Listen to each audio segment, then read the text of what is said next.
do? You start sweating a little bit, your heart rate goes up, your physiology of your body starts changing. And we ignore that because that's not societally correct. The hair on your neck stands up. Something's going on, I don't know. We ignore it. Animals don't. That's why animals are still alive. Okay? Animals don't. We do. When you start feeling that feeling of, hey, there's something going on here. What's the first thing we should do? Go offensive. Where's my plan? What's my deal? Where's my exits? What's the room look like? Where's the second exit? Where are the rooms? Where are the windows? What's the floor plan? See what I mean? Okay? Because once that feeling goes, it's almost too late. But that feeling will give you a preempted warning before you have to worry about it. Guaranteed. You can't stop it, but you can ignore it. And we do. Okay? Coming out of the mall with your packages in your hand like this. Man, this ain't right. What do we do? You put them in. We don't like go back and put them back in the store and say, I'll be in 3 more trips to get all that, do we? Oh, no. Okay? We walk out here. Well, guess what? You ignored your strike. You ignored me watching from sitting here going, that one right there has no clue I'm right here. See what I mean? None. It's fun. I do it as a hobby. I like to go to the mall, sit on the bench, and watch people be stupid. Okay? I know it's a bad hobby, but it's a good one. And while they're doing that, watch what they're doing. You know what I mean? Somebody comes walking down the thing and I'm sitting on the bench. You ever notice a mall walkway is, what, 15 feet wide? Right. And I'm sitting on a bench with my little feet sitting over here, and they will invariably walk into your packages or into your legs. It's like, dude, you got 12 more feet. You could have walked. But they come right next to you. Stand up one time and watch their reaction. Some will react, some won't. Oh, hey, how you doing? You're a little too close, don't you think? In a circle, you're in it. It didn't shrink. And if you jump up and say, hey, like that, watch them react. It's even better. Have I done that? Yeah. Should I do it? No, but it's entertaining. Okay? If the wife's in shopping for clothes and I'm bored stiff, I'll go sit on the bench and see who I can sneak up. It's just a habit of mine. Okay? I know it's bad. But anyway, these are things to think about.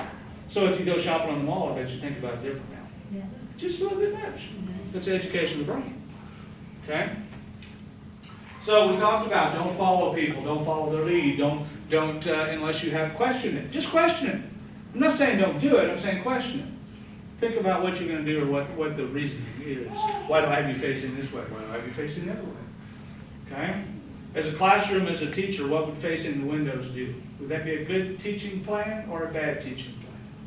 Since you guys have mentioned education. If I'm the teacher and I'm looking at the window, or my students looking at the window.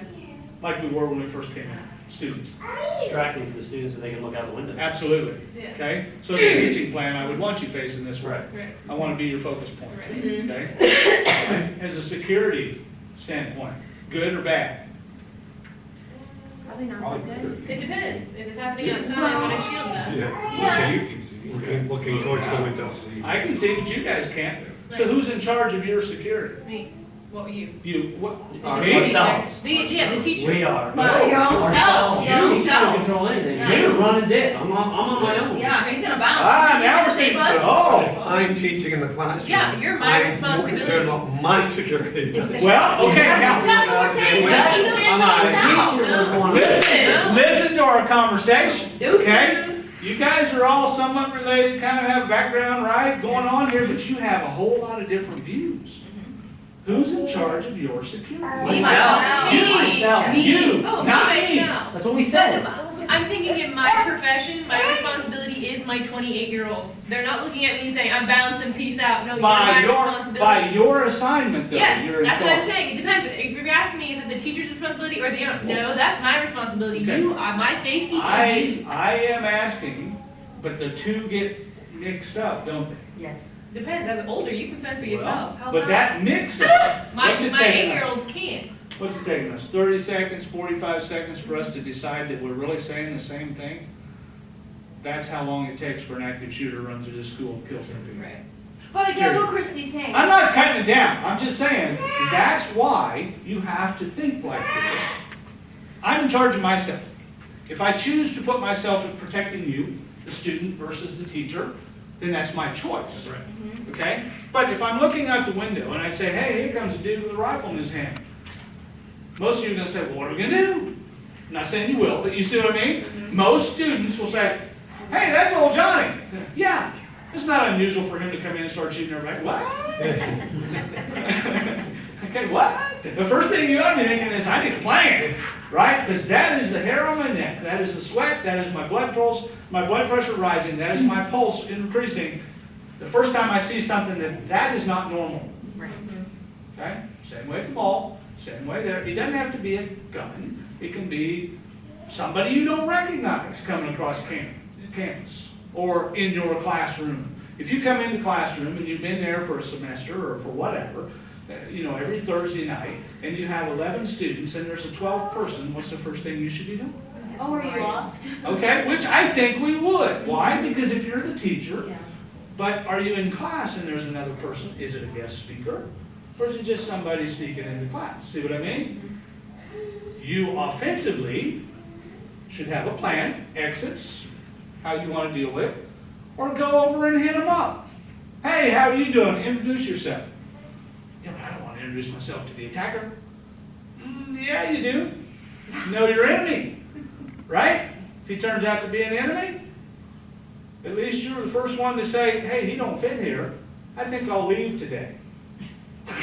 But does that make sense? Think about it. That's the extremity. Is that right? That's the extreme that we should go to protect ourselves. It's that simple. Okay? When I'm doing judicial protection, everybody that comes into the courtroom, close to the judge's chamber, close to the judge's bench, whatever, I address. Good morning, sir. How you doing? That is societal's. Doing okay over there? Yeah, we're good. Okay, that's society's way of saying that's polite. It's my way of saying they're either going to say, I'm doing well, sir. How you doing? Which is a normal response or something similar. Or they're going to say, screw you, dude. Okay, well, he's now mad. He's not getting any further. Does that make sense? I address them not because it's polite. I address them because I want to know their state of mind. And their state of mind is an uneven reaction. It's uneven because they did not expect me to address them politely, so they were not prepared for that answer. Does that make sense to you? That's the first thing the other day, so I always do that. Okay. First of all, this is great, what you're talking about, it's awesome. This guy was in our school, we're shut down, okay? Our doors are still open, but we're out of school. This is literally like 3 days ago. And he's sitting there in his chair, so I see him, he's like, kind of weird, I'm not sure what he's doing there. So I go over and, hey, how you doing today? Are you all set? Are you being taken care of? And so help me understand what I should have done. So this guy was Hispanic, he barely spoke English, and so he kind of really didn't respond about what was going on. Now, fortunately, our security officer for our organization was literally right there, kind of where travel is. Right. And so I went over and said, just keep your eye on this guy. I'm not sure what he's doing here. What would you have done? Probably just what you did. Okay. The only thing is I may have gone further and offered to take him for assistance somewhere. Okay. In other words, if you're in, were you in class? No, he's out You were in the hallway. Just out in the hallway on campus. Sitting on a chair in the So hallway. the deal was, if you left him unattended, and he had ill intentions, he could probably have continued on. Sure. If you would have stayed with him and offered to take him to the visitor center, or, you know what I'm saying? Yeah. Go out of your way to take him away from your little area, Yeah. it would have been safer for everybody in that respect. Does that make sense? Now, he may have said, no, I'm fine just right here. Okay, why are you fine right here? Are you waiting for somebody? This is what we're thinking. I'm not saying you did wrong. You did absolutely right. You confronted him and made him think that somebody now knows that I'm here. They've noticed me. And that's shutting him down a little bit. Make sense? But had you gone a little step further and taken him somewhere away from you, that would have protected your